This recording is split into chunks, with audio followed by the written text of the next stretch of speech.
five. I told myself five to live my life, which is $378,000. That's a lot of money. I mean, let's be Mm. realistic here.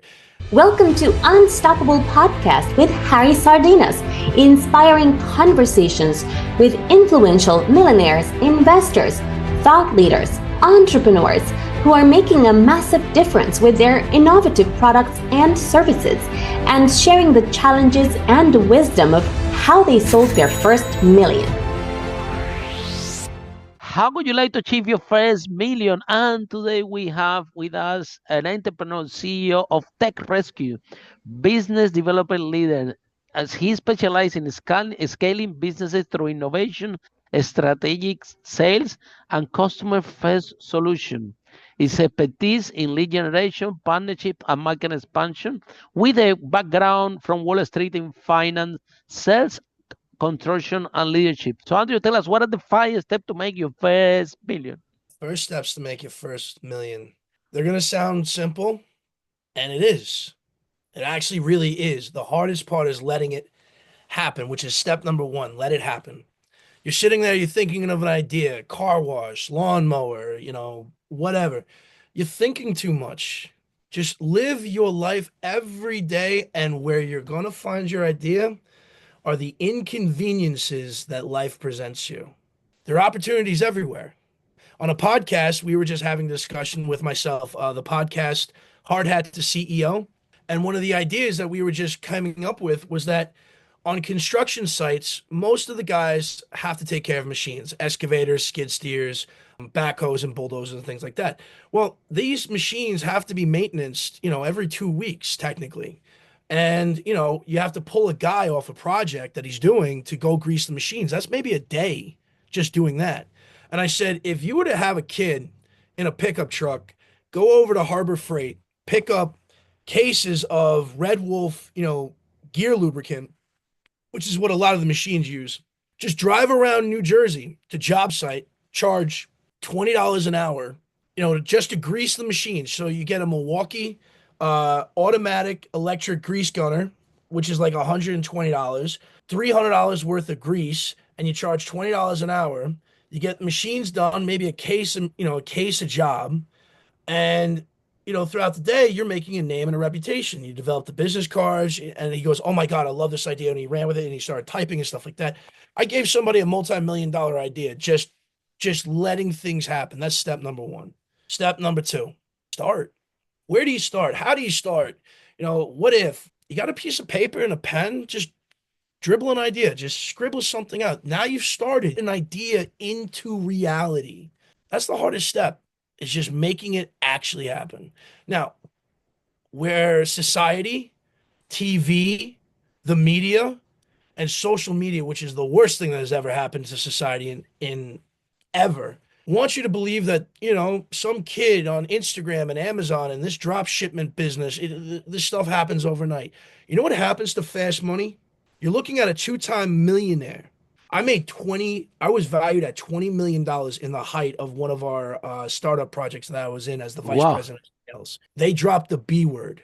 The B word. I don't like that word. I don't like the B word because everybody starts to change when the B word comes around. My portion, just my small percentage of equity, I was worth in 2019 when I was first married, I was worth $22.7 million. Wow, that's very impressive.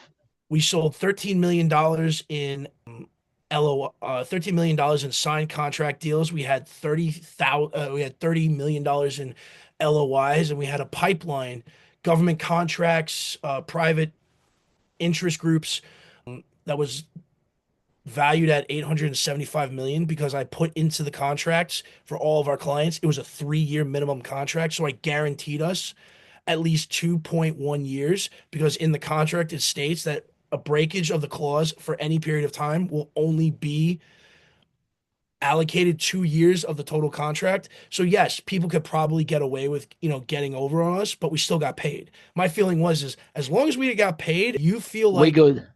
you feel like you got away with something, we still got paid. And this is where people get that wrong. And this is number three, getting to it, is that I didn't know how to do these things until number three, I asked for help. You don't know how to do these things. I didn't know how to do these things. Yeah, because I went then COVID came, and then you might be out of the hook exactly, if you had the right contract, right? exactly. So my very first boss, when I was working on Wall Street, there was a problem. I went into his office and I said we had a problem, and I explained it, and he threw me out quite vocally. I was eating lunch that afternoon, and he comes and sits down next to me. He goes, "Do you know why I did that?" I said, "No, sir." And he goes, "If you ever come into my office and you don't have three solutions, I will fire you." And he goes, "My job is not to think for you. That's your job.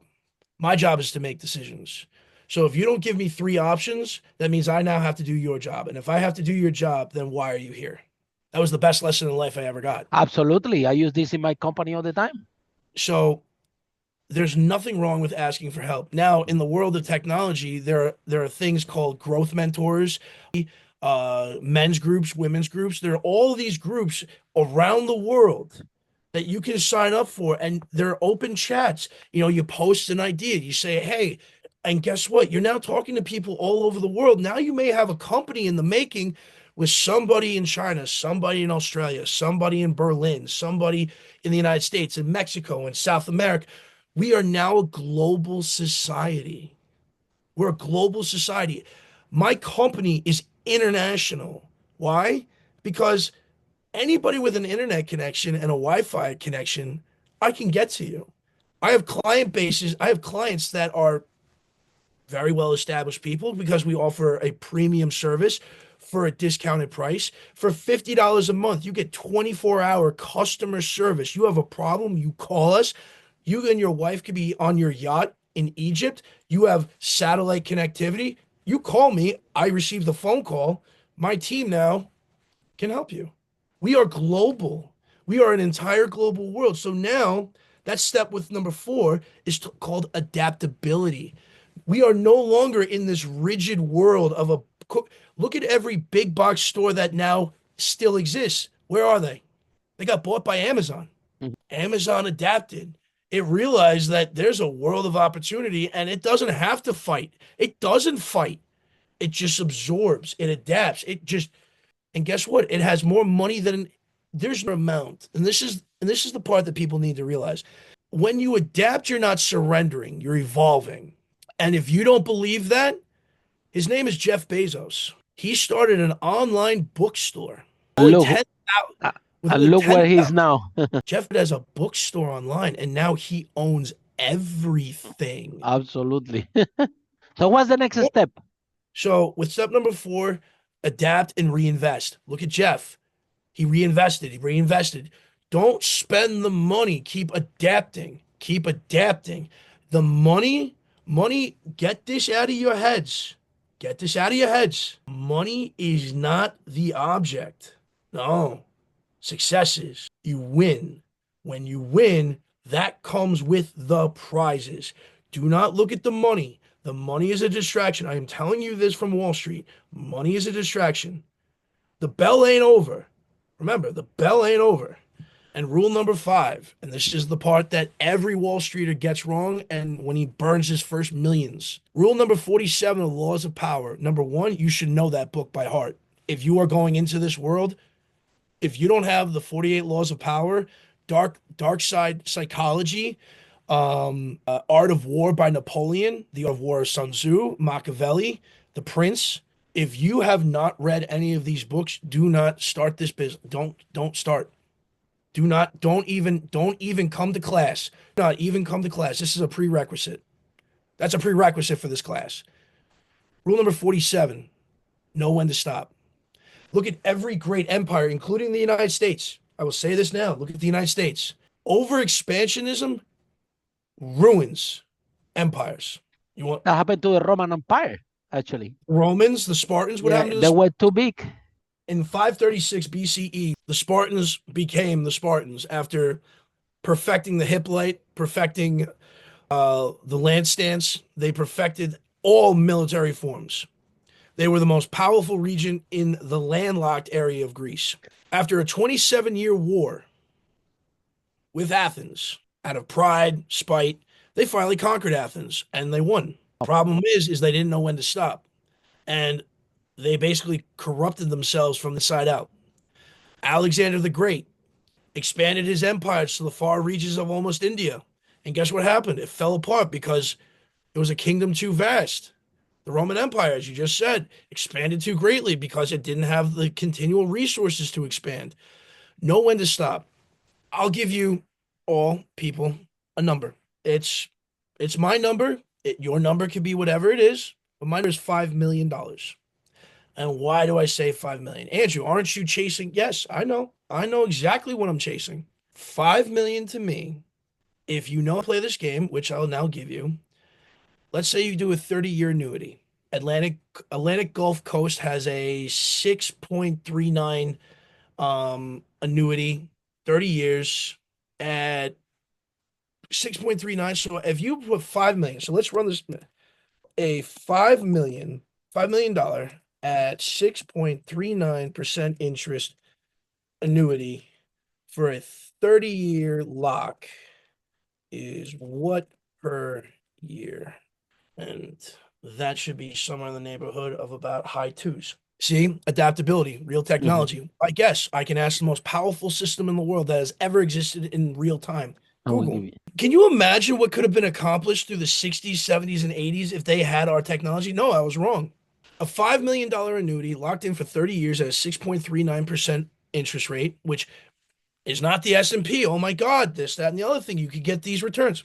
It's $378,532.53.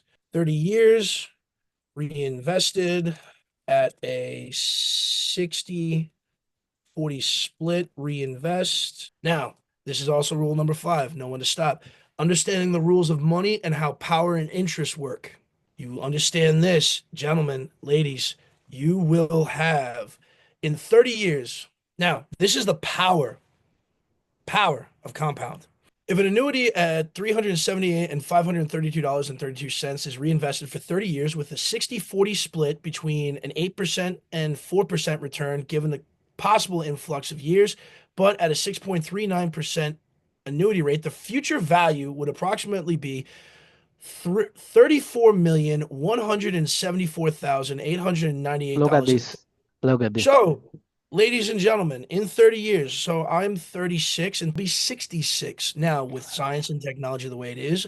How many 60-year-olds look like they're 60-year-olds? So I just went from 5, I told myself 5 to live my life, which is $378,000. That's a lot of money. I mean, let's be realistic here. That's a lot of money.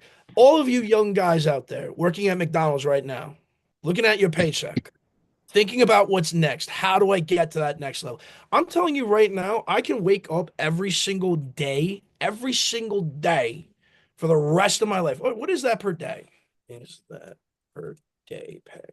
I can wake up every day of my life because I invested, I put away, I didn't immediately take, I put back.